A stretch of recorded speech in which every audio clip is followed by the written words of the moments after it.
देखिए, अगर इस बात को लेके महाराष्ट्र में कोई विवाद होता है तो डेफिनेटली अल्पसंख्यक आयोग उनको सेक्शन 10 के अंतर्गत बुलाएगा और इस यानी कि यहाँ कुछ भी तीर्ण निर्माण हुआ उसका जिम्मेदार जो है वो उनको ठहराया जाएगा।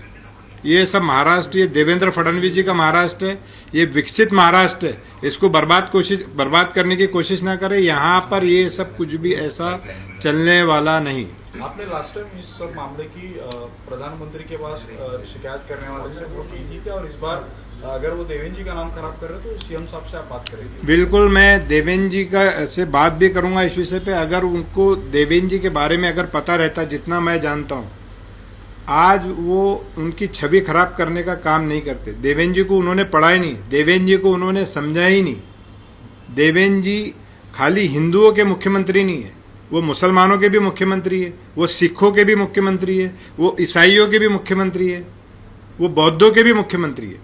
तो वो सभी के, और वो सभी को साथ में लेके चलते। आप मेरे को बता दीजिए कि पूरे महाराष्ट्र में किसी भी मुस्लिम या कोई मुस्लिम समाज या कम्युनिटी देवेंद्र जी के अगेंस्ट में कोई बयान देते हुए आपने सुना है? कभी नहीं सुना। तो देवेंद्र जी सबका साथ रखते, सबका ख्याल रखते, सबका काम करते, किसी एक विशेष कम्युनिटी का काम नहीं करते, वो सबका काम करते। और देवेंद्र जी के बारे में, उनके बारे में बोलने के पहले अपनी छवि हमको वैसी बनाना पड़ेगा। वो उनका इतना बड़ा कद है कि मेरा और नितेश राणे जी का काम नहीं है कि उनका नाम ले लेके बार बार उनकी बदनामी करे। आज देवेंद्र जी महाराष्ट्र के नेता नहीं है। देवेंद्र जी को पूरा जापान जान रहा है, पूरा विश्व जान रहा है, पूरा इंडिया जानता है। महाराष्ट्र तक अभी वो सीमित नहीं है। तो देवेंद्र जी के बारे में बात करने से पहले 100 बार हमको सोचना चाहिए कि उनकी छवि खराब ना करे। उठे सुठे बोल देते कि यहाँ पे वो बंगले पे ये बैठे, ऐसा है वैसा है। तो देवेंद्र जी का नाम लेके कोट ना करें। उनकी व्यक्तिगत राय हो सकती है, आप अपना व्यक्तिगत बोलिए। यहाँ का जो कायदा है, देवेंद्र जी ने अगर आप देखो एक बैठक लिए तो बैठक में उन्होंने सारे लोगों को बुलाया, मुस्लिमों को भी बुलाया कि यहाँ की सुरक्षा व्यवस्था कायदा कैसा बराबर है। तो ये सब सोच समझ के बोलना चाहिए नितेश राणे जी। नीतीश राणे कांग्रेस से भी आते हैं, इसके पहले वो कांग्रेस के भी विधायक थे। तो आपको लगता है कि वो कांग्रेस वाले संस्कार उन पे वो भाजपा में आके पूरी तरह से भाजपा के नहीं हो पाए? देखिए, अगर उनमें देवेंद्र जी के संस्कार होते तो वो उनके रास्ते पे चलते। मुझे नहीं लगता, क्योंकि हम तो शुरू से देवेंद्र जी के साथ हैं, हम शुरू से गडकरी जी के साथ हैं। तो आज हमारे संस्कार वैसे हैं। तो देवेंद्र जी के साथ में रहने से संस्कार आएंगे। तो उनको पहले समझना पड़ेगा कि देवेंद्र जी क्या है करके। देवेंद्र जी के बारे में हमारा लेवल नहीं, उनका ना उनका है ना मेरा है। देवेंद्र जी का कद बहुत बड़ा है। सर, गौ हत्या के बकरी ईद और गौ हत्या लेके जो बात शुरू हुआ है, उसके पृष्ठभूमि में बीएचपी बजरंग दल 48 आवर्स पहले कुछ सीमावर्ती भागों में अपनी चौकियां लगाने वाले, ये उसका ट्रांजैक्शन नहीं हो सके, इसलिए किस तरह से देखते हैं, क्या कहना चाहोगे? नहीं, देखिए, पूरे महाराष्ट्र में अगर आप देखें तो गौवंश पे बैन है, तो बिल्कुल नहीं होना चाहिए। इस्लाम का भी कायदा बोलता है कि जिस प्रांत में, जिस स्टेट में जो कायदा चलता है उसका हम सबको, समस्त मुस्लिम समाज को मिलकर उसका पालन करना चाहिए और सरकार का सपोर्ट करना चाहिए। ये इस्लाम बोलता है, मैं नहीं बोल रहा हूँ, ये कुरान शरीफ बोलता है। तो हम सबको, समस्त मुस्लिम समाज को इसका बिल्कुल इस कायदे का पालन करना चाहिए। और इस्लाम में ऐसा भी है कि भाई किसी को तकलीफ, बाजू वाले को तकलीफ ना हो। अगर आप एक किस्सा उठाकर देखें, हज़रत इब्राहिम अलैहिस्सलाम, उन्होंने अपने बेटे की अगर कुर्बानी देनी चाहिए तो उस शहर से, उस कस्बे से बहुत दूर उनको लेके गया, रेगिस्तान में, कि जहाँ किसी को पता ना चले, जहाँ किसी को तकलीफ ना हो। तो ये है इस्लाम। तो ऐसा नहीं है कि भाई कि किसी को तकलीफ दे के अपनी कुर्बानी, दूसरों को कुर्बान करके अपनी कुर्बानी करो, ये इस्लाम का कंसेप्ट नहीं है। कार्रवाई की मांग करेंगे आप नीतीश राणे पे? देखिए, अगर कुछ भी गलत होगा तो बिल्कुल कार्रवाई की मांग करेंगे, क्योंकि ये महाराष्ट्र मुख्यमंत्री श्री देवेंद्र फडणवीस जी का है। यहाँ पे कोई भी, अगर वो भाजपा का भी हो तो बिल्कुल, उन्होंने इससे पहले भी, हमारे महाराष्ट्र के मुख्यमंत्री ने अगर इससे पहले देखे तो उन्होंने व्यवस्था खराब करने की कोशिश की थी, बयानबाजी ऐसा कुछ तो भी दिया था, उन पर गुना दाखिल किया था। तो ये भाजपा सरकार में ये सब चलता नहीं है, ये ईमानदार सरकार है।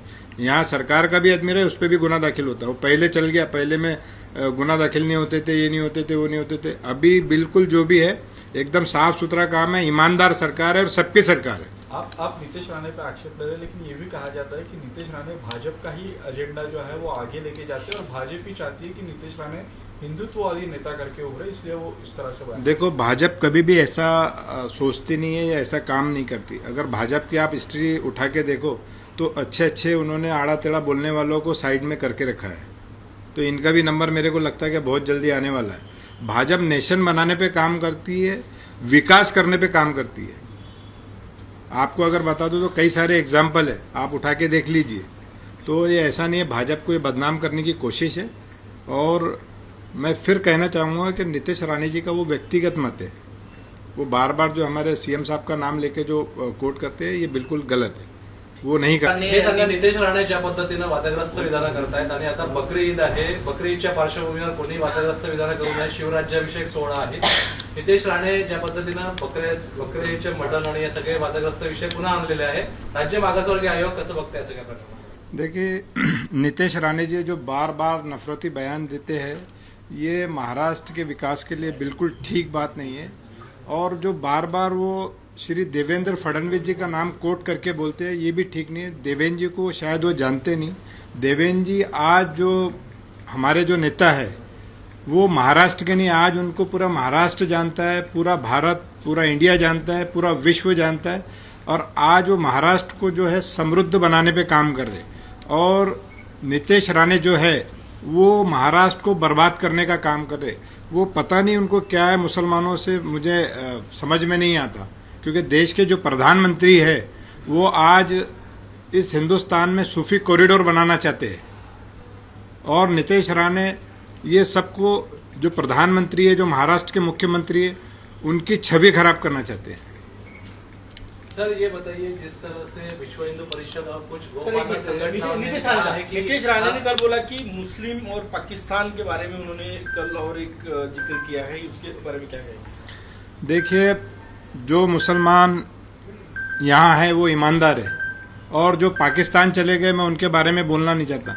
तो मुसलमानों के जख्मों को बार बार खुरेदना नहीं चाहिए, क्योंकि जो यहाँ जो भारत में जो मुसलमान रहता है वो ईमानदार मुसलमान है। जो पाकिस्तान चले गए वो हो सकता है बेईमान थे, लेकिन हम जो यहाँ मुसलमान रहते हैं वो भारत के मुसलमान हैं। हम ईमानदारी से यहाँ रहते हैं, ईमानदारी से अपना कर्तव्य निभाते, यहाँ के कायदे को मानते। मैं आपको बताना चाहता हूँ कि कुरान शरीफ में अगर आप उठा के देखो तो पारा नंबर 13, सूरा नंबर 12, आयत नंबर 76 में लिखा हुआ है कि जिस देश में, जिस प्रांत में, जिस कस्बे में आप रहते हैं वहाँ के कायदे को मानना है। अगर यहाँ पे कायदा है कि गो हत्या, यहाँ पे गोवंश जो बैन है, तो कोई भी मुसलमान यहाँ पे गोवंश की कुर्बानी नहीं करेगा। बात है बकरा ईद की, बकरे की कुर्बानी करना, तो अलग अलग देशों में अलग अलग चीज़ों की कुर्बानी होती है। अब बकरे से जो विषय है उसमें बहुत सारे हिंदू समाज के लोगों का रोजगार जुड़ा हुआ है। अगर आप देखें तो खटीक समाज अगर देखो तो वो हिंदू समाज है। तो बकरे की जो कुर्बानी है वो समस्त हिंदू समाज ही उसका, यानी अगर उसको बकरे को काटने का जो काम करता है, मुसलमान तो खाली कुर्बानी देता है, उसको तकसीम करने का, उसको काटने का काम जो करता है वो हिंदू समाज का, खटीक समाज करता है। तो ये हिंदुओं पे भी अत्याचार है, ऐसा नहीं कि मुसलमानों पे। आज उनके भी रोजगार से खेला जा रहा है, तो ये बिल्कुल नहीं होना चाहिए।